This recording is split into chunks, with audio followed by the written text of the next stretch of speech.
ಭಾರತದ ಅತ್ಯಂತ ಹಳೆಯ ಪಕ್ಷವಾದ ಕಾಂಗ್ರೆಸ್ನಲ್ಲಿ ಈಗ ಒಂದು ದೊಡ್ಡ ಚರ್ಚೆ ನಡೀತಾ ಇದೆ. 70 ವರ್ಷಗಳ ಇತಿಹಾಸವಿರುವ ಪಕ್ಷಕ್ಕೆ ಮಲ್ಲಿಕಾರ್ಜುನ್ ಖರ್ಗೆ ಅವರು ಎಐಸಿಸಿ ಅಧ್ಯಕ್ಷರಾಗಿದ್ದರೂ ಸಹ ಅಧಿಕಾರ ಯಾರ ಕೈಯಲ್ಲಿದೆ, ಪವರ್ ಯಾರ ಕೈಯಲ್ಲಿದೆ ಎಂಬುದು ಈಗ $1 ಮಿಲಿಯನ್ ಪ್ರಶ್ನೆಯಾಗಿದೆ. ಒಂದು ಕಡೆ ಕಾಂಗ್ರೆಸ್ ನಮ್ಮದು ಪ್ರಜಾಪ್ರಭುತ್ವದ ಹಾದಿ ಎನ್ನುತ್ತಿದ್ರೆ, ಇನ್ನೊಂದೆಡೆ ಬಿಜೆಪಿ ಇದನ್ನ ತೀವ್ರವಾಗಿ ಟೀಕಿಸ್ತಾ ಇದೆ.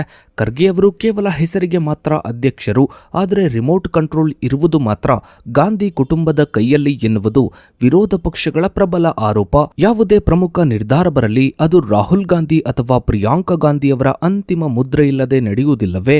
ಖರ್ಗೆ ಅವರಿಗೆ ಸ್ವತಂತ್ರ ನಿರ್ಧಾರವನ್ನ ತೆಗೆದುಕೊಳ್ಳುವ ಶಕ್ತಿ ಇಲ್ಲವೇ? ಇಂತಹ ಸಂದರ್ಭದಲ್ಲಿ ಇವರು ರಾಜೀನಾಮೆ ನೀಡುವುದು ಉತ್ತಮವೇ?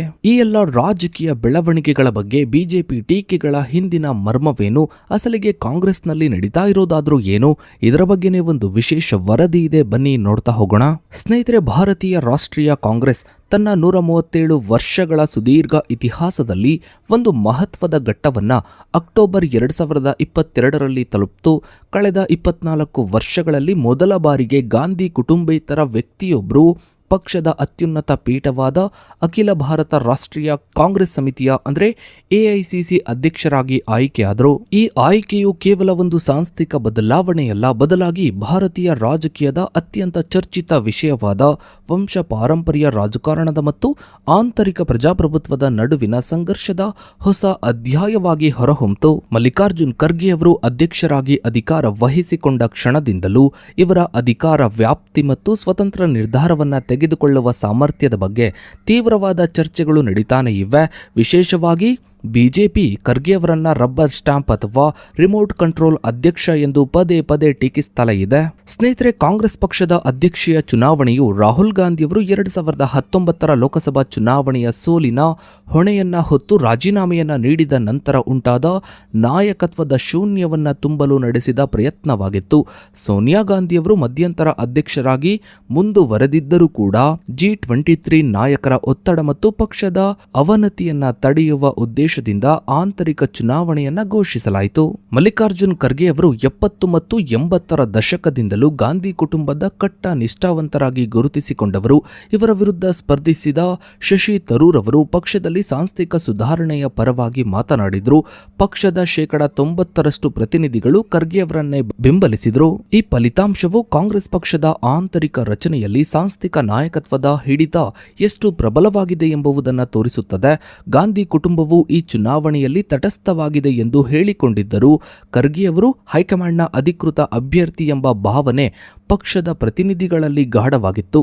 ಈ ಚುನಾವಣೆಯು ಖರ್ಗೆ ಅವರಿಗೆ ಸಂವಿಧಾನಿಕ ಮಾನ್ಯತೆಯನ್ನ ನೀಡಿದ್ರು.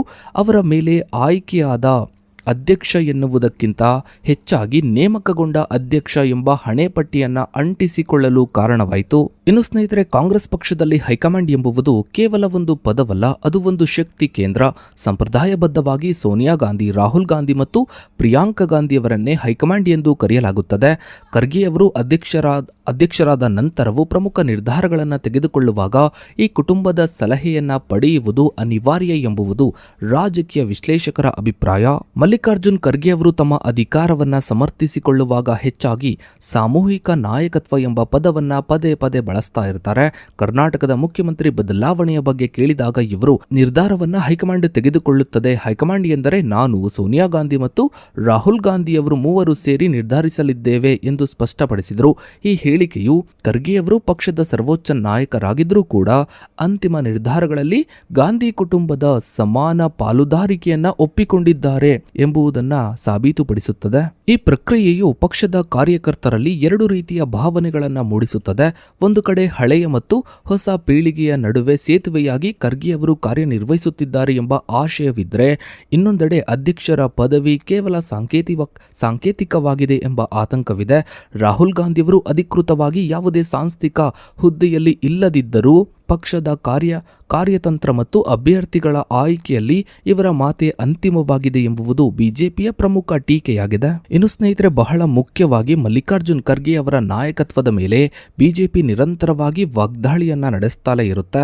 ಖರ್ಗೆ ಅವರು ಕೇವಲ ಹೆಸರಿಗಷ್ಟೇ ನಾಯಕರು, ಅವರ ಕೈಯಲ್ಲಿ ಯಾವುದೇ ನೈಜ ಅಧಿಕಾರ ಇಲ್ಲ ಎಂದು ಬಿಜೆಪಿ ನಾಯಕರು ಪ್ರತಿಪಾದಿಸುತ್ತಾರೆ. ಬಿಜೆಪಿಯ ಪ್ರಮುಖ ನಾಯಕರು ಖರ್ಗೆ ಅವರ ಸ್ಥಾನಮಾನವನ್ನ ಕುರಿತು ನೀಡಿರುವ ಹೇಳಿಕೆಗಳು ಇವರ ರಾಜಕೀಯ ತಂತ್ರಗಾರಿಕೆಯ ಭಾಗವಾಗಿವೆ. ಮೊದಲನೇದಾಗಿ ಕರ್ನಾಟಕದ ಆರ್ ಅಶೋಕ್ ಅವರ ಟೀಕೆ. ಕರ್ನಾಟಕದ ವಿಧಾನಸಭೆಯ ವಿರೋಧ ಪಕ್ಷದ ನಾಯಕ ಆರ್ ಅಶೋಕ್ ಅವರು ಖರ್ಗೆ ಅವರನ್ನ ಆಕಸ್ಮಿಕ ಎಐಸಿಸಿ ಅಧ್ಯಕ್ಷ ಎಂದು ಕರೆದಿದ್ದಾರೆ. ಮನಮೋಹನ್ ಸಿಂಗ್ ಅವರ ಕಾಲದಲ್ಲಿ ಅಧಿಕಾರವು ಹೇಗೆ ಪ್ರಧಾನಿ ಕಚೇರಿಯಿಂದ ದೂರವಿತ್ತೋ ಅದೇ ರೀತಿ ಪರಿಸ್ಥಿತಿ ಈಗ ಖರ್ಗೆ ಅವರಿಗೆ ಬಂದೊದಗಿದೆ ಎಂದು ಇವರು ವ್ಯಂಗ್ಯವಾಡಿದ್ದಾರೆ. ಇನ್ನು ಎರಡನೆಯದಾಗಿ ಜೆಡಿಎಸ್ ಮತ್ತು ಬಿಜೆಪಿ ಒಕ್ಕೂಟದ ಕಿಡಿ. ಜೆಡಿಎಸ್ ಯುವ ಘಟಕದ ಅಧ್ಯಕ್ಷ ನಿಖಿಲ್ ಕುಮಾರಸ್ವಾಮಿ ಅವರು ಖರ್ಗೆ ಅವರ ಹೈಕಮಾಂಡ್ ಹೇಳಿಕೆಯನ್ನು ಪ್ರಸ್ತಾಪಿಸಿ, ನಿಮಗೆ ಸ್ವತಂತ್ರವಾಗಿ ನಿರ್ಧಾರವನ್ನು ತೆಗೆದುಕೊಳ್ಳಲು ಸಾಧ್ಯವಾಗದೇ ಇದ್ರೆ ನೀವು ಯಾಕೆ ಅಧ್ಯಕ್ಷರಾಗಿರಬೇಕು ಎಂದು ಪ್ರಶ್ನಿಸಿದ್ದಾರೆ. ಮೂರನೆಯದಾಗಿ ಗೌರವ್ ಬಟಿಯಾ ಅವರ ಆರೋಪ.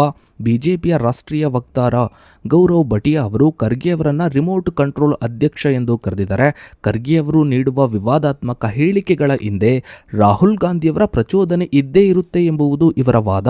ಬಿಜೆಪಿಯ ಈ ಟೀಕೆಗಳ ಉದ್ದೇಶವು ಬಹಳ ಸ್ಪಷ್ಟವಾಗಿದೆ.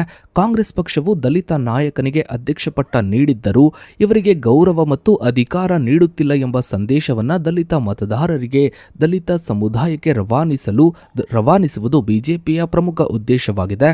ಖರ್ಗೆ ಅವರು ಕೇವಲ ನೆಪಕ್ಕೆ ಮಾತ್ರ ಅಧ್ಯಕ್ಷರಾಗಿದ್ದು ಇವರು ರಾಜೀನಾಮೆ ನೀಡುವುದು ಉತ್ತಮ ಎಂಬ ಬಿಜೆಪಿಯ ಸಲಹೆಯು ಕಾಂಗ್ರೆಸ್ನ ಆಂತರಿಕ ಬಿಕ್ಕಟ್ಟನ್ನು ಬೀದಿಗೆ ತರುವ ಒಂದು ಪ್ರಯತ್ನವಾಗಿದೆ. ಇನ್ನು ಸ್ನೇಹಿತರೆ, ಖರ್ಗೆ ಅವರ ತವರು ರಾಜ್ಯವಾದ ಕರ್ನಾಟಕದಲ್ಲಿ ಇವರ ಅಧಿಕಾರ ಮತ್ತು ಪ್ರಭಾವದ ಪರೀಕ್ಷೆ ಪದೇ ಪದೇ ನಡೀತಾನೆ ಇರುತ್ತೆ.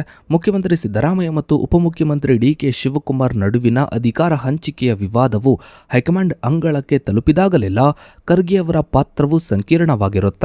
ಕರ್ನಾಟಕದಲ್ಲಿ ನಾಯಕತ್ವ ಬದಲಾವಣೆಯ ಚರ್ಚೆಗಳು ಆರಂಭವಾದಾಗ ಖರ್ಗೆ ಅವರು ಅತ್ಯಂತ ಜಾಗರೂಕತೆಯಿಂದ ಪ್ರತಿಕ್ರಿಯಿಸುತ್ತಾರೆ. ಈ ಬಗ್ಗೆ ಯಾವುದೇ ದಿನಾಂಕ ನಿಗದಿಯಾಗಿಲ್ಲ, ಹೈಕಮಾಂಡ್ ಸೂಕ್ತ ಸಮಯದಲ್ಲಿ ನಿರ್ಧಾರವನ್ನು ತೆಗೆದುಕೊಳ್ಳುತ್ತದೆ ಎಂಬ ಇವರ ಮಾತುಗಳು ಇವರ ಸಂಯಮವನ್ನು ತೋರಿಸುತ್ತದೆಯಾದರೂ ಇವರು ಸ್ವತಃ ನಿರ್ಧಾರವನ್ನು ತೆಗೆದುಕೊಳ್ಳುವ ಸ್ಥಿತಿಯಲ್ಲಿಲ್ಲ ಎಂಬ ಭಾವನೆಯನ್ನ ಬಲಪಡಿಸುತ್ತದೆ. ಕರ್ನಾಟಕದಲ್ಲಿ ಖರ್ಗೆ ಅವರ ಹೆಸರು ಮುಖ್ಯಮಂತ್ರಿ ಸ್ಥಾನಕ್ಕೆ ಪ್ರಸ್ತಾಪವಾದಾಗ ಇವರು ಸೋನಿಯಾ ಗಾಂಧಿ ಅವರು ನನ್ನ ಬಗ್ಗೆ ನಿರ್ಧಾರವನ್ನು ತೆಗೆದುಕೊಳ್ತಾರೆ ಎಂದು ಹೇಳುವ ಮೂಲಕ ತಮ್ಮ ವಿನಯವನ್ನು ತೋರಿಸಿದ್ದರೋ ಅಥವಾ ತಮ್ಮ ಅಸಹಾಯಕತೆಯನ್ನು ವ್ಯಕ್ತಪಡಿಸಿದ್ದರೋ ಎಂಬುದು ಚರ್ಚಾಸ್ಪದವಾಗಿತ್ತು. ಈ ನಡೆಯು ಬಿಜೆಪಿಗೆ ಕಾಂಗ್ರೆಸ್ನ ಹೈಕಮಾಂಡ್ನ ಸಂಸ್ಕೃತಿಯನ್ನ ಟೀಕಿಸಲು ಪ್ರಬಲ ಅಸ್ತ್ರವಾಗಿ ನೀಡಿತು. ಇನ್ನು ಸ್ನೇಹಿತರೆ, ಬಹಳ ಮುಖ್ಯವಾಗಿ ಮಲ್ಲಿಕಾರ್ಜುನ್ ಖರ್ಗೆ ಅವರ ನೇತೃತ್ವದಲ್ಲಿ ಕಾಂಗ್ರೆಸ್ ಪಕ್ಷವು ಕಂಡ ಅತ್ಯಂತ ದೊಡ್ಡ ಯಶಸ್ಸೆಂದರೆ 2024ರ ಲೋಕಸಭಾ ಚುನಾವಣೆಯಲ್ಲಿ ಪಕ್ಷದ ಚೇತರಿಕೆ. ಖರ್ಗೆ ಅವರು ಅಧಿಕಾರವನ್ನು ವಹಿಸಿಕೊಂಡಾಗ ಕಾಂಗ್ರೆಸ್ ಕೇವಲ 52 ಸ್ಥಾನಗಳನ್ನು ಹೊಂದಿತ್ತು. ಆದರೆ 2024ರ ಚುನಾವಣೆಯಲ್ಲಿ 99 ಸ್ಥಾನಗಳನ್ನು ಗೆದ್ದು ಅಧಿಕೃತ ವಿರೋಧ ಪಕ್ಷದ ಸ್ಥಾನವನ್ನು ಮರಳಿ ಪಡೆಯಿತು. ಇನ್ನು ಸ್ನೇಹಿತರೆ, ಕಾಂಗ್ರೆಸ್ ಪಕ್ಷದಲ್ಲಿ ಮಲ್ಲಿಕಾರ್ಜುನ್ ಖರ್ಗೆ ಅವರ ಸ್ಥಾನಮಾನದ ಬಗ್ಗೆ ನಿಮ್ಮ ಅನಿಸಿಕೆ ಅಭಿಪ್ರಾಯಗಳನ್ನು ತಪ್ಪದೆ ಕಮೆಂಟ್ ಸೆಕ್ಷನ್ ಅಲ್ಲಿ ಕಮೆಂಟ್ ಮಾಡಿ.